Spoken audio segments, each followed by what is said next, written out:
So as has been said already, today we will start with the basics. So that's a lithium-ion battery. What is it? Well, it's an electrical energy storage device.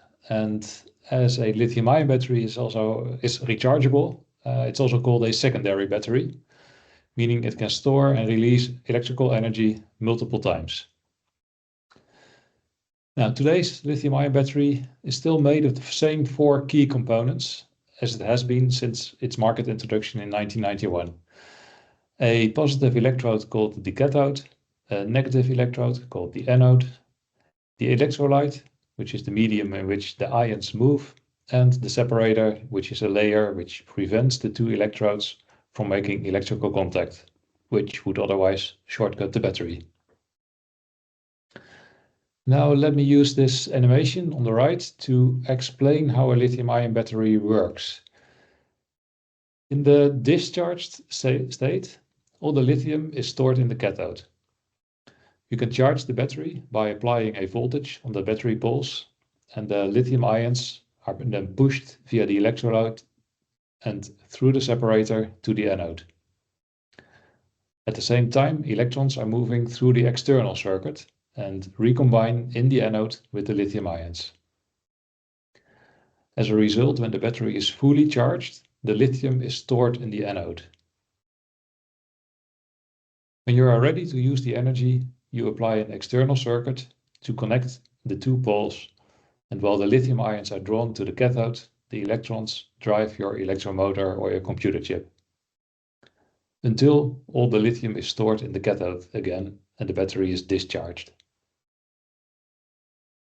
Now, over the years, major improvements have been made to increase the amount of energy that can be stored in a battery.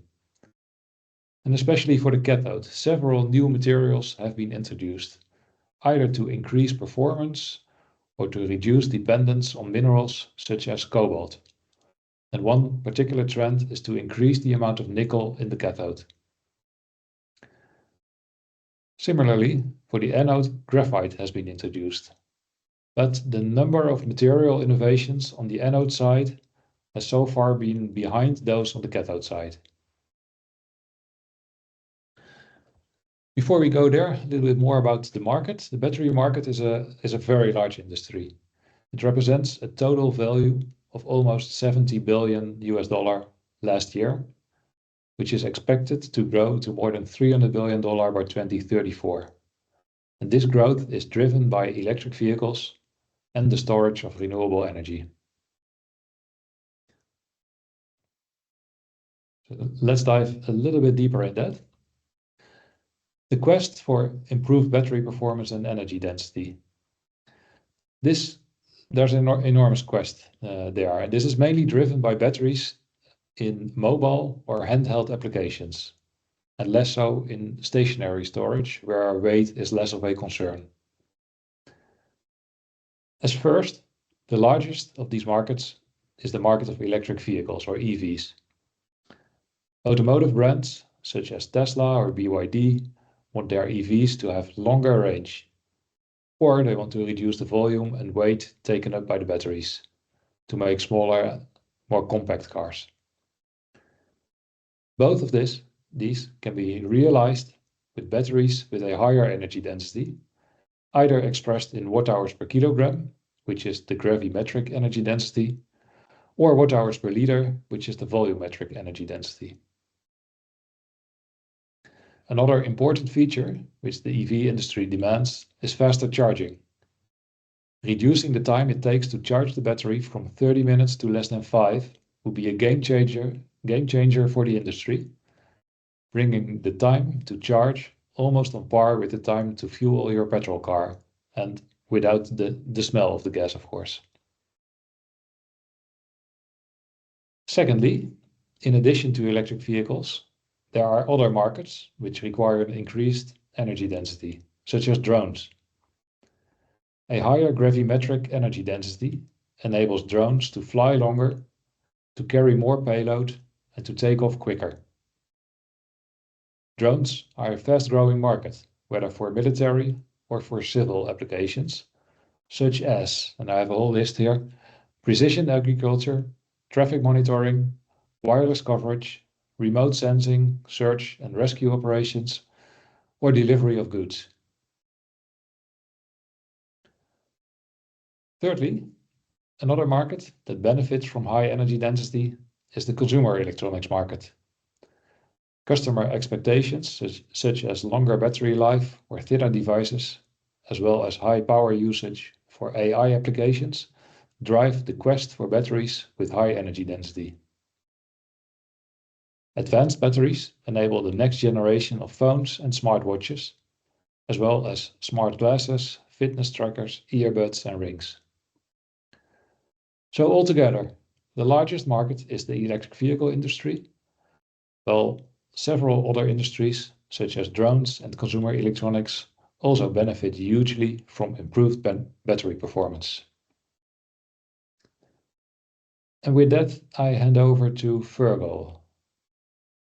Following that, I'll just go into a brief battery history and cover why improving lithium-ion batteries is crucial. So over the past 3 decades, lithium-ion batteries have undergone transformative changes across 4 key areas. Let's walk through each one. Higher energy density. Initially, lithium-ion batteries relied on cobalt oxide cathodes, known as LCO. But as demand grew for longer-lasting devices and vehicles, the industry shifted to nickel-rich materials like NMC and NCA. These cathodes offer significantly higher energy density, meaning batteries can store more energy without increasing in size.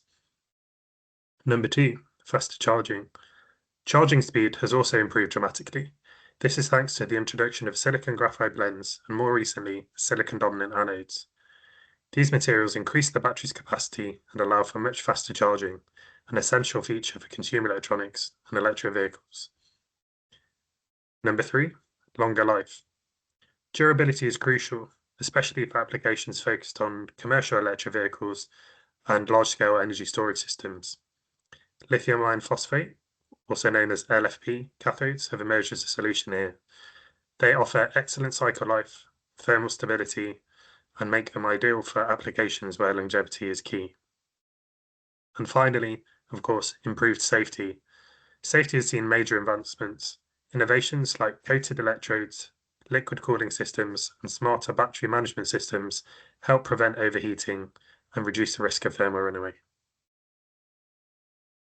However, graphite doesn't come with without its limitations, which is why we see silicon anodes as the solution. So over the next few minutes, I'll examine 4 key factors that drive the shift from traditional anode materials like graphite to silicon. Each one highlights why silicon is not just a technical upgrade, but also a strategic necessity. Limited energy storage capacity. So current anode materials, particularly graphite, are approaching their limits in terms of energy density, and as demand continues to grow for high-performance applications like long-range electric vehicles, advanced energy storage systems, and applications driven by AI, existing solutions are no longer sufficient. Hence, silicon offers significantly higher capacity, making it a more viable option for future technologies. Number 2, supply chain concentration risks. Currently, China controls approximately 97% of global anode material production, a very high amount, and a monopoly. This creates a high level of supply concentration, which exposes manufacturers to geopolitical and logistical risks when they are not based in China. Recent global tensions around tariffs and other issues have underscored the importance of nearshoring, which means bringing supply chains closer to production and diversifying sourcing strategies, especially within the West, in the US and EU. Thirdly, there are also environmental and sustainability concerns. Graphite mining, particularly for natural graphite, raises serious environmental concerns. These include land degradation, water consumption, and carbon emissions. As sustainability becomes a core priority for governments and industries, the environmental footprint, i.e. the CO2 generated when the battery is made, is under increasing scrutiny. And fourthly, silicon's strategic advantages. As you can see from the map on the right of this slide, which shows ferroglobes, mining and refining sites, Silicon is widely distributed and available from multiple global sources, so in 5 different continents. Hence, it does not carry the same geopolitical or environmental risks as graphite. By integrating silicon into the battery supply chain, manufacturers can reduce dependency on concentrated sources like graphite and align more closely with their sustainability and energy security goals.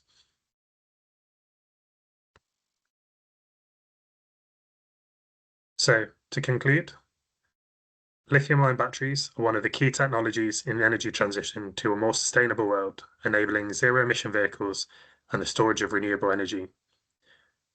Electric vehicles represent the majority of demand for lithium-ion batteries and have hence driven advancements in battery lifetime, range, charging, and safety.